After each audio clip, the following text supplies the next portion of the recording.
ప్రియులారా, మన ప్రభు అయిన యేసుక్రీస్తు నామములో మీకు శుభోదయం. ప్రతిదినం ప్రభుతో అనుదిన ఆత్మీయ ఆహారం. మే 14 గురువారం. నేటి లేఖన పఠనం యెషయా గ్రంథం 21వ అధ్యాయము 11 నుండి 17 వచనాలు, అలాగే యెషయా గ్రంథం 22వ అధ్యాయము 1 నుండి 11 వచనాలు. నేటి ధ్యాన లేఖనం యెషయా గ్రంథం 21వ అధ్యాయము 12వ వచనం. కావలివాడు ఉదయమునగును రాత్రియునగును, మీరు విచారింపగోరినెడలా విచారించుడి, మరలా రండి అనుచున్నాడు.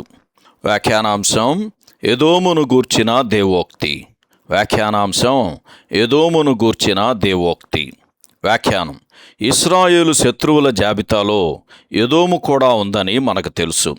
ఇక్కడ ఎదోమును గూర్చి దోమా అని చెప్పబడింది. దీనినే ఎదోమియా అని కూడా పిలుస్తారు. దీనికి సంబంధించిన దేవోక్తి క్లుప్తముగా ఉన్నను ఎంతో గంభీరమైనది. యెహోవా ఆజ్ఞ మేరకు నియమింపబడిన నమ్మకమైన కావలివాడు శేయీరు అపహాసకులచే రాత్రి ఎంత వేళైనది అని సవాలును ఎదుర్కొనుచున్నాడు. యెషయా గ్రంథం 21వ అధ్యాయం 11వ వచనం, అలాగే పేతురు రాసిన 2వ పత్రిక 3వ అధ్యాయము 3-4 వచనాలు కూడా ఈ సందర్భంలో చదవండి. అయితే దీనికి జవాబు మాత్రం తీవ్రంగానూ తొందరపడి చేసేదిగాను ఉన్నది. ఎట్లనగా, కావలివాడు ఉదయమునగును అని చెప్పుచున్నాడు. ఉదయం కోసం ఎదురుచూచు వారి కొరకు ఉదయము సమీపముగా ఉన్నది అని రోమాపత్రిక 13వ అధ్యాయం 12వ వచనంలో చదువుతాం. అలాగే కావలివాడు రాత్రియునగును అని చెప్పుచున్నాడు. అది నశించు వారికి నిత్యమైన రాత్రి. క్రైస్తవులారా, మనము పాపుల విషయమై చేయవలసిన సేవను ఎరిగి వారిని మీరు మరలా రండి అని హెచ్చరించుటకు మెలకువ కలిగి కావలి వారి వలె ఉందాము. దప్పిగొనిన వాడు నీళ్లు త్రాగునట్లు మనం వాని యొద్దకు వెళదాము అని యెషయా గ్రంథం 21వ అధ్యాయము 14వ వచనం మనల్ని పురికొల్పుచున్నది.